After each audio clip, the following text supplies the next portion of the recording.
ADG പടം പൊളിപ്പടമാണ്. എനിക്ക് ജുവാൻജോ കണ്ടതിന് ശേഷം ഭയങ്കര ഇഷ്ടപ്പെട്ടു.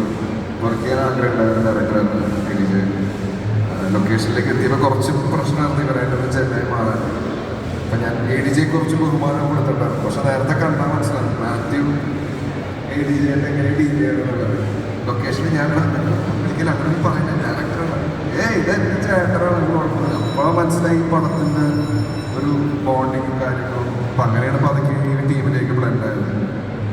അപ്പോൾ ഈ പടം സ്പെഷ്യലാണ് തീർച്ചയായിട്ടും. കാരണം ചെയ്ത് വെച്ചിരിക്കുന്നത് ഓഡിയൻസ് കാണാനുള്ള എക്സൈറ്റ്മെൻറ്റാണ് ഞങ്ങൾ എല്ലാ ആർട്ടിസ്റ്റുകളും ടെക്നീഷ്യൻസും ക്രൂ മൊത്തം. അപ്പം അത് പൊളിയായിരിക്കും എന്നൊരു വിശ്വാസമുണ്ട്. ബാക്കി വാലന്റൈൻസ് ഡേ കാണാം. സോ നമുക്ക് സിനിമയെ കുറിച്ച് അധികം ഡീറ്റെയിൽസ് ഒന്നും കിട്ടിയിട്ടില്ല. ആദ്യം ഒരു പാട്ടും പിന്നെ ഇപ്പം എൻജോയ് ചെയ്തു. ഈ ഡാൻസ് അത്യാവശ്യം ഇഷ്ടമുള്ള ഒരു വ്യക്തിയായിരുന്നു. ഇതുവരെയായിട്ട് ഒരു പടത്തിന് ഇങ്ങനത്തെ ഒരു ചാൻസ് കിട്ടിയിട്ടുണ്ടായില്ല.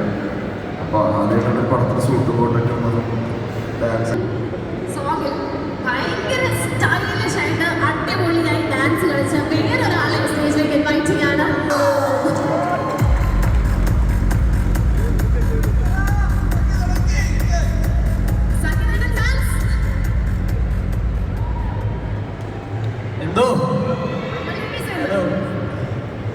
അയ്യോ, ഭയങ്കര സന്തോഷം ഇവിടെ നിൽക്കുമ്പോൾ. കാരണം കഴിഞ്ഞ വർഷം ഏതാണ്ട് ഇതേ സമയത്ത് ഞങ്ങളിവിടെ ഒരു പ്രൊമോഷൻ്റെ ഭാഗമായിട്ട് കൊണ്ടുണ്ടായി. ഞാനും ശ്യാമൊക്കെ പ്രേമലു ആയിരുന്നു അത്. ആ സിനിമ അന്ന് ഇവിടെ വന്നിരിക്കുമ്പോൾ അത് ഏതൊരു ലെവലിലേക്ക് പോകുമെന്ന് അറിയില്ലായിരുന്നു. പക്ഷേ ഇപ്പോൾ ഇവിടെ വന്ന് നിൽക്കുമ്പോൾ എൻ്റെ ശരിക്കുള്ള പേരെല്ലാവരും വിളിക്കുന്നത് അമൽ ഡേവിസ് എന്നാണ്. അതിന് ഭയങ്കര സന്തോഷമുണ്ട്. Thank you.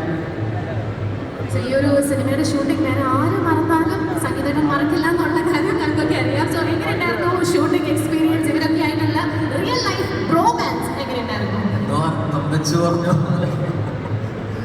ഞാൻ മറക്കാത്തത് വേറെ ഒന്നുമല്ല, ഈ ഷൂട്ടിങ്ങിൻ്റെ ഇടയിൽ കുഞ്ഞ് ആക്സിഡൻ്റൊക്കെ പറ്റി കുറച്ച് റെസ്റ്റൊക്കെ ഉണ്ടായിരുന്നു. പക്ഷേ അത് കഴിഞ്ഞ് തിരിച്ചു വന്നത് ഏറ്റവും സന്തോഷമുള്ള കുറേ മൊമെൻറ്റ്സുമായിട്ടായിരുന്നു.